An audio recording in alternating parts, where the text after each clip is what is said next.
Halaman 15. Raja Syahrayar dan Raja Syahzaman. Pada zaman dahulu kala, bertahtalah seorang raja penerus dinasti Sasaniyah di semenanjung India dan Tiongkok. Raja tersebut memiliki pasukan yang kuat, pengawal pribadi yang setia, serta para pelayan yang cekatan. Sang raja mempunyai dua anak laki-laki. Keduanya pemberani dan gemar menunggang kuda. Anak raja yang pertama lebih pandai menunggang kuda dibandingkan adiknya. Sepeninggal sang ayah, kerajaan diwariskan kepada anak tertua yang bernama Raja Sahrayar.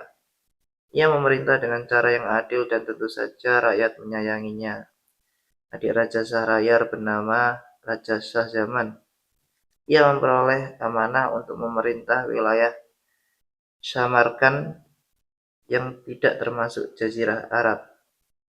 Segala aktivitas di kedua kerajaan tersebut berjalan lancar, sebab kedua raja yang kakak beradik itu, menurut pandangan rakyat di kerajaan masing-masing adalah hakim yang adil. Selama 20 tahun mereka berada dalam puncak keterbukaan dan kedamaian. Sampai suatu ketika Raja Sahrayar merasa rindu untuk bertemu Raja Syahzaman. Ia memerintahkan wazirnya untuk melakukan perjalanan ke kerajaan adiknya dan menyampaikan keinginannya untuk bertemu. Perintah sang raja dijunjung oleh wazir dengan sepenuh hati. Ia pun melakukan perjalanan menuju kerajaan Raja Syahzaman. Ketika tiba di tempat tujuan, wazir menyampaikan salam dari rajanya kepada Raja Syahzaman, serta memberitahukan keinginan kakaknya, Raja Syahrayar, untuk bertemu.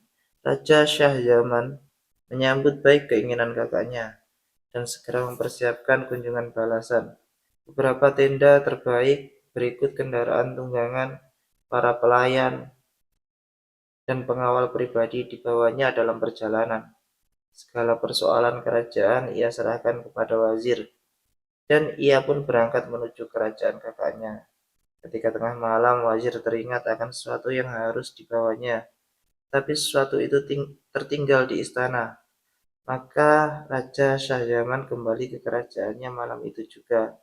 Sesampainya di kerajaan, ia segera menuju istana. Saat memasuki kamar, ia menyaksikan permaisurinya yang sedang tidur di ranjang berpelukan dengan seorang budak berkulit hitam. Menyaksikan itu, segala sesuatu jadi gelap dalam pandangannya. Jika hal demikian terjadi sementara aku belum meninggalkan kota raja, maka bagaimana keadaan si pezina ini saat aku berada lama di kerajaan kakakku? Hatinya.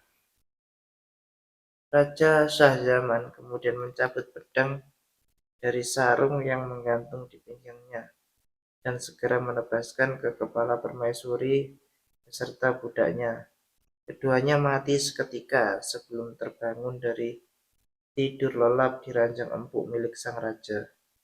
Setelah itu Raja Syahzaman kembali bergabung dengan rombongannya pada malam itu juga dan memerintahkan rombongannya untuk melanjutkan perjalanan. Beberapa lama kemudian, rombongan Raja Syahzaman sampai di kerajaan kakaknya. Sang kakak sangat gembira mendengar berita kedatangan adiknya. Ia pun keluar istana untuk menemui Raja Syahzaman.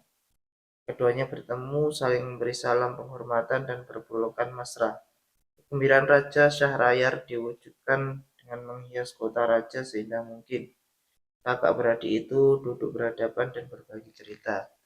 Raja Syahzaman teringat peristiwa yang dialaminya sesaat sebelum ia berangkat. Ia terlihat sangat sedih, wajahnya pucat, menguning, tubuhnya lemas.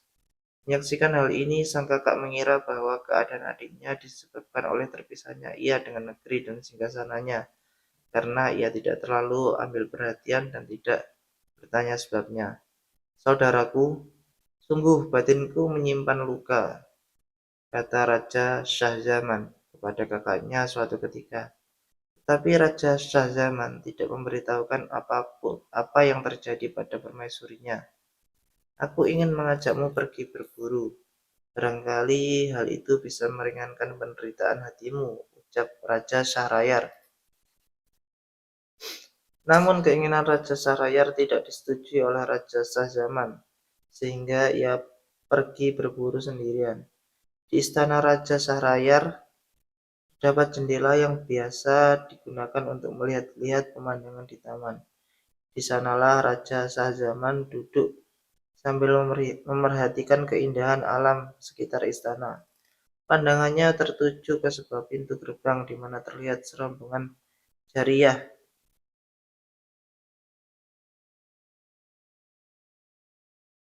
Jariyah, selir atau budak perempuan. Sekitar 20 jariyah mengiringi seorang perempuan yang sangat cantik dan berpakaian sangat indah berjalan memasuki taman. Rombongan itu tiba di sebuah puskiyah air mancur dan segera melepaskan pakaian mereka. Duduk-duduk di tepi puskiyah, membasahi badan sambil bersenda gurau. "Hei Mas'ud, kemarilah," panggil perempuan cantik yang ternyata adalah permaisuri Raja Sahrayar itu kepada seorang bernama Mas'ud. Tidak lama kemudian muncullah seorang budak laki-laki berkulit hitam mendatangi permaisuri. Sang budak memeluk permaisuri dan permaisuri segera membalas pelukannya dengan mesra. Budak tersebut kemudian bercinta dengan permaisuri. Sementara itu muncul pula beberapa budak lain menemui para jariyah. Mereka saling berpelukan. Kemudian berbuat seperti yang dilakukan oleh permaisuri dengan budak hitam bernama Mas'ud itu. Mereka memadu cinta hingga siang hari. "Demi Allah, bencana menimpaku lebih ringan daripada yang kulihat saat ini," ucap Raja Shahzaman kepada dirinya sendiri ketika menyaksikan pemandangan tak senonoh itu. Raja Shahzaman benar-benar merasakan ringannya beban yang sedang ditanggungnya. "Sungguh, beban kakakku lebih berat dari yang kutanggung," batin Raja Shahzaman. Sejak itu Raja Shahzaman bisa dengan lahap menyantap makanan dan minuman tanpa beban yang mengganjal di hatinya. Beberapa langkah kemudian Raja Sahrayar kembali dari perjalanan berburu. Ketika bertemu di pintu gerbang istana, kedua raja kakak beradik tersebut saling memberi salam hormat dan berpelukan. Raja Sahrayar memerhatikan keadaan adiknya. Warna pucat kekuningan tidak lagi mewarnai kulitnya. Wajahnya kembali berwarna putih segar kemerahan, dan ia tampak makan dengan lahap. Padahal saat baru sampai di istana, adiknya tidak bisa makan dengan lahap, bahkan cenderung makan sedikit. Keheranan Raja Sahrayar terhadap perubahan yang terjadi pada adiknya membuatnya bertanya, "Adikku, seketika engkau datang ke istanaku wajahmu pucat kekuningan. Kini engkau terlihat segar kembali. Apa yang terjadi padamu selama ini?" "Baiklah, aku akan memberitahukan kepada kakak mengenai perubahan yang terjadi padaku saat aku tiba di sini. Tapi mohon maaf, aku tidak dapat memberitahukan sebab-sebab pulihnya keadaanku ini," jawab Raja Shahzaman. "Yang penting engkau harus memberitahukan padaku kenapa wajahmu pucat dan tubuhmu terlihat lemah saat baru sampai di istanaku," kata Raja Sahrayar penasaran. "Kakakku yang kuhormati, ketika engkau mengutus wazirmu ke kerajaanku untuk menyampaikan pesanmu yang menginginkan agar aku berkunjung ke kerajaanmu,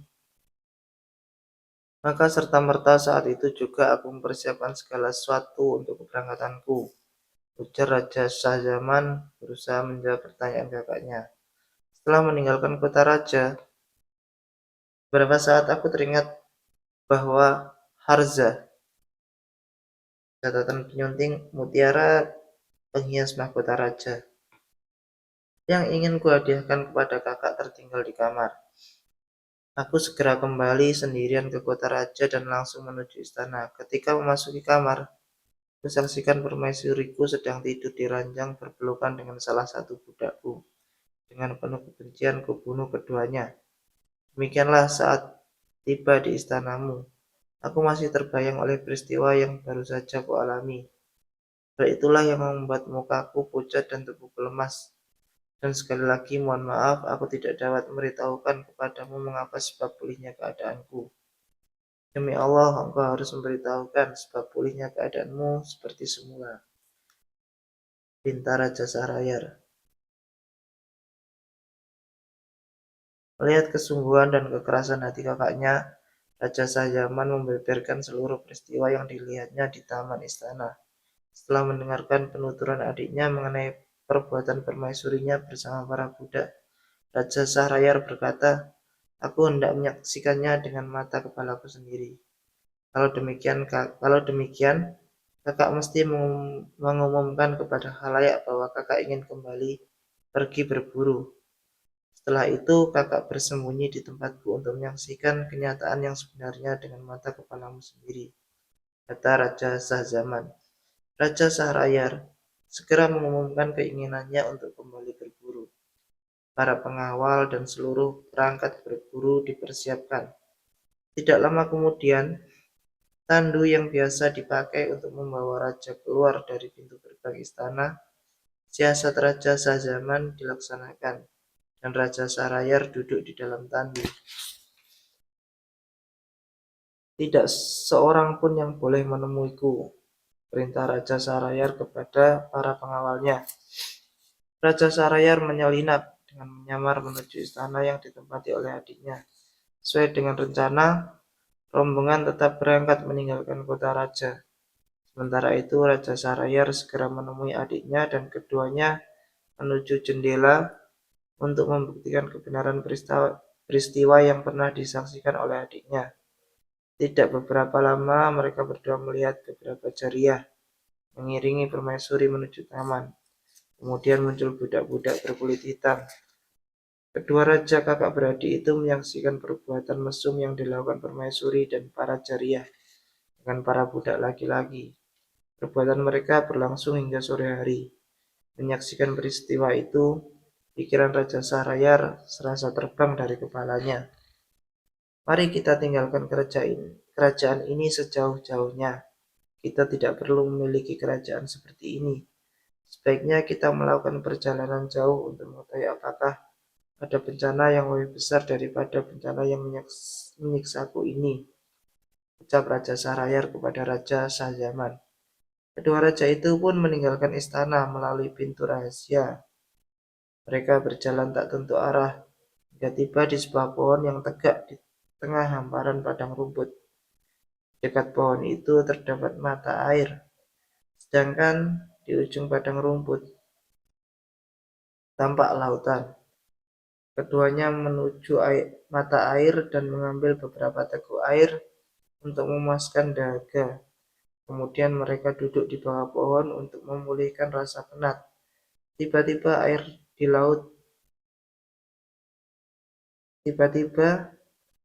laut di ujung padang rumput bergelombang dahsyat, dan sesaat kemudian muncullah sosok berwarna hitam, naik ke darat dan menuju ke tengah padang rumput. Raja Shahrayar dan adiknya merasa takut. Mereka pun segera naik ke atas pohon. Dari atas pohon, Raja Shahrayar dan Raja Shahzaman menunggu apa yang terjadi. Ternyata sosok yang muncul dari laut itu adalah jin yang bertubuh jangkung dan berkepala besar serta berdada lebar. Jin itu menjunjung sebuah peti. Ketika tiba di dekat pohon yang di atasnya bersembunyi kedua raja kakak beradik itu, jin duduk di bawahnya dan membuka peti. Dari dalam peti dikeluarkannya sebuah botol. Ketika tutup botol itu dibukanya, muncullah seorang wanita yang sangat cantik. Wajahnya bersinar bagaikan matahari yang dalam syair disebutkan, "Mentari terbit di balik mendung dan siang pun menyingsing. Dengan sinar sang mentari, temaram fajar menyala. Dari sinarnya muncullah mentari-mentari kecil berkilauan, menyeruak pagi, menantang cahaya bulan yang terlambat pulang. Seluruh penghuni cakrawala tertunduk hina saat sinar mentari mencecar, menyingkap tabir gulita. Namun ketika kilat-kilat menampakkan keganasan sang mentari, merebaklah tetes-tetes air mata awan di sekitar pelangi, membentuk ribuan hujan di hamparan bumi. Hai, putri yang menawan hati, aku telah menyembunyikanmu di malam pengantin itu. Kini saatnya aku tidur melepaskan rasa lelahku, ucap jin. Kemudian jin merebahkan dirinya di paha wanita cantik dan tertidur pulas. Wanita cantik menengadah ke atas pohon tatkala dirasa ada gerakan aneh di sana. Ia pun melihat Raja Sarayar dan adiknya bersembunyi di atas pohon.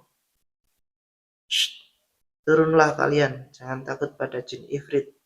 4. Catatan penyunting. Ifrit adalah istilah untuk setiap makhluk yang sangat licik dan jahat, baik jin maupun manusia. Dalam dunia jin, ifrit berarti jin licik yang mempunyai kesaktian tinggi. Kendati ifrit adalah jin yang paling sakti, manusia yang mempunyai ilmu dari Alkitab tetap lebih unggul. Lihat Ahmad Syauqi Ibrahim. Bahkan jagat raya pun bertasbih. Jakarta Serambi 2024 halaman 203.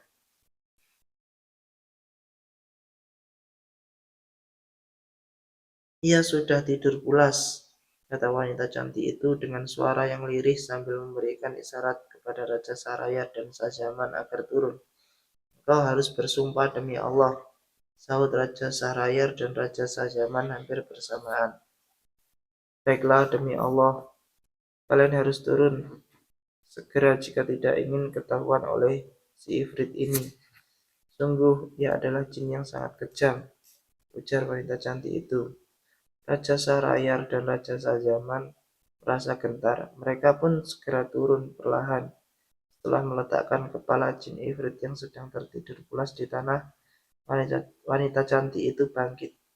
Ayo, kalian berdua, pinta wanita itu. Tusuklah jin ini dengan senjata kalian. Tusuklah segera. Jika tidak, ia akan segera membunuhmu saat bangun. Turutilah kata-katanya, kata Raja Sahrayar kepada adiknya, namun Raja Sajaman menolaknya.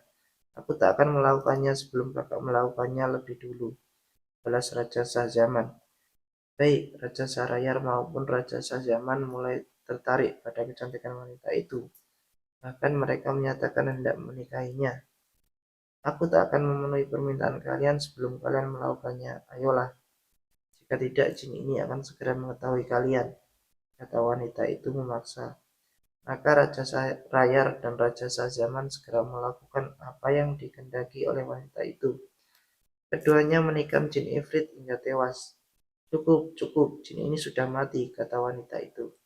Kemudian wanita itu mengeluarkan sebuah bungkusan yang berisi seuntai kalung. Seraya bertanya, apakah kalian tahu apa maksudku mengeluarkan benda ini? Sungguh kami tidak mengetahuinya, jawab Raja Sahrayar dan Raja Sahzaman bersamaan. Tahuilah, ini adalah seuntai kalung yang terdiri dari 570 permata, kata wanita itu sambil menunjukkan permata yang ia punya. Setiap permata adalah milik orang yang menggauliku. Jadi jika kalian menginginkanku, keluarkan permata yang kalian miliki. Raja Sarayar dan Raja Sazaman segera merogoh kantong permata masing-masing, lalu memberikannya kepada wanita itu.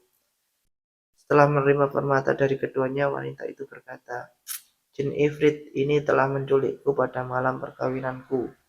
Ia memasukkanku ke dalam sebuah botol dan memasukkan botol itu ke dalam sebuah peti. Kemudian peti itu dikunci 7 kali dan dilemparkan ke tepi laut, sehingga terombang-ambing diterjang ombak. Jin ini mengetahui bahwa perempuan dari kalangan manusia jika mengendaki sesuatu tidak akan dapat ditundukkan oleh apapun, seperti yang dikatakan oleh sebagian dari mereka. Janganlah engkau percaya pada kaum perempuan dari jenis manusia. Jangan pula engkau memegang teguh janjinya, sebab rasa senang dan kebencian mereka tergantung pada kemaluan mereka. Mereka senantiasa menampakkan fata morgana cinta, dan pengkhianatan adalah rajutan kapas pada gaun mereka. Ingatlah kisah Nabi Yusuf. Ambillah pelajaran darinya sebagai bekal kewaspadaan atas tipu daya mereka. Engkau tentu tahu kisah iblis yang durhaka, mengusir Adam dari surga, dan perempuan jadi salah satu sebabnya. Raja Sarayar dan Raja Sajaman sangat kagum pada ungkapan wanita cantik itu. Jika ini memang benar-benar jin Ifrit dan ia mengalami hal yang lebih sial dari kita berdua. Maka peristiwa ini menjadi hiburan bagi kesedihan kita, kata Raja Sarayar dan Raja Sajaman hampir bersamaan. Maka Raja Sarayar dan Raja Sajaman memutuskan untuk tidak mengambil wanita cantik itu sebagai istri. Mereka meninggalkan wanita itu bersama jin ifrit. Pada hari itu juga mereka menuju kota raja.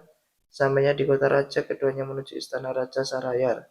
Kemudian sang raja menghukum pancung permaisurinya serta seluruh jariah dan budak-budak yang telah berbuat mesum. Sementara itu Raja Sajaman kembali ke kerajaannya. Ia memerintah tanpa didampingi oleh permaisuri. Sejak itu Raja Sarayar memperistri wanita-wanita di kerajaannya sebagai pengganti permaisuri. Namun para wanita itu tidak dapat bertahan lama menjadi permaisuri. Bahkan umur mereka tidak sampai lebih dari 1 malam.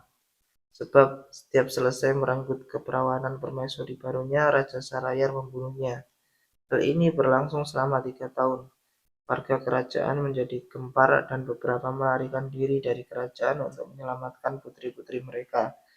Demikianlah di kota raja tidak tersisa satu perempuan pun yang sanggup hidup lama ketika diperistri dan digauli oleh sang raja. Pada suatu hari, seperti biasa, Raja Sarayar memerintahkan wazirnya untuk mencarikan istri. Sang wazir pun segera meninggalkan istana mencari wanita untuk dijadikan permaisuri raja. Namun wazir belum juga mendapatkan hasil, sehingga ia memutuskan untuk kembali ke rumahnya. Ia pulang dalam keadaan kecewa karena tidak berhasil memenuhi keinginan sang raja, serta merasa takut kena hukuman.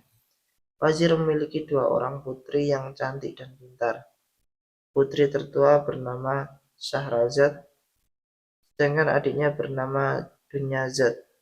Syahrazad adalah gadis yang sangat haus akan ilmu. Ia telah membaca berbagai kitab sejarah kehidupan para raja zaman lampau. Ia juga telah membaca kitab-kitab tentang bangsa-bangsa kuno. Ia bahkan telah memiliki 1000 kitab yang meliputi kitab sejarah umat-umat dahulu, raja-raja yang kesepian, dan kisah-kisah para penyair. Aku belum pernah menyaksikan keadaan ayah kebingungan seperti saat ini, kata Syahrazad ketika melihat ayahnya pulang dalam keadaan murung. Ayah seperti sedang menanggung beban kesedihan, padahal para penyair menyatakan, katakanlah kepada orang yang sedang menanggung beban kesedihan, sungguhnya beban kesedihan tidak akan berlangsung lama, bagaikan rasa riang dan bahagia yang segera menghilang dari pandangan. Seperti itulah beban kesedihan menghilang dari jiwa. Setelah mendengar ucapan anaknya, sang wazir menceritakan beban pikirannya mengenai peristiwa yang terjadi dengan raja dari awal sampai akhir. Wahai ayahku, demi Allah, kawinkanlah aku dengan raja. Sebab dengan menjadi permaisurinya, barangkali aku tetap bisa hidup atau menjadi tebusan bagi gadis-gadis lain yang ingin bebas dari kekuasaannya, ucap Syahrazad. Demi Allah, janganlah engkau membahayakan dirimu sendiri. Ayah, aku harus menjadi permaisuri raja agar bisa menyelamatkan perempuan-perempuan lain. Syahrazad berkeras hati. Aku khawatir engkau akan mengalami kejadian seperti yang dialami oleh keledai dan sapi bersama pemilik ladang. Apakah yang terjadi pada kedua hewan itu, ayah? Tanya Syahrazad penasaran. Wazir pun bercerita.